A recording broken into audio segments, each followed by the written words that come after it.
what would your advice to be youth back in India who want to work in luxury brand management? You Yeah, worked for Harris for 9 years. yeah. If there is a youth watching right now, what would your advice to them? So I think it's what you see on the surface. So somebody could see I worked in a senior management role for 9 years for one of the most famous luxury brands. But the bit of the story that they don't know is that when I was 18, I worked there part time on a Saturday as a sales assistant. So there is a path that I took to get there. Like I didn't have um, I don't think about it enough, but I have to give credit to, and I do give it to my father. I give a lot of credit to, he had two daughters and he brought us up to be quite strong females. And actually, even from my mum, my mum was like, I want you to, she wasn't, oh, I am afraid I'm the Indian girl that can't cook, because my mum was like, just go and, I mean, obviously I can cook, but mum was like, go and study. She was more interested in me learning to study.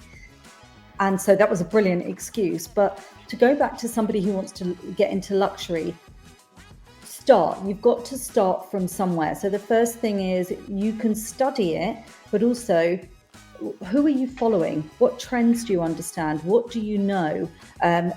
Have you specialized it in your university degree, in your college diploma? But also I think it's the willingness to start from the bottom and work your way up.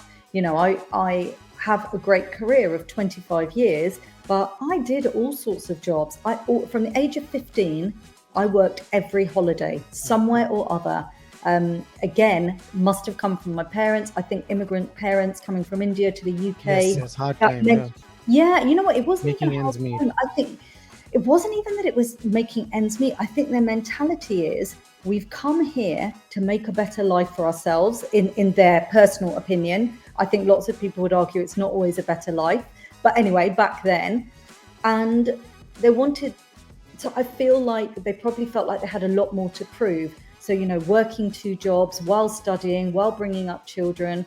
But that mentality, I think, passed down in that you have to work for what you've got. You can't just walk in and believe that something is owed to you.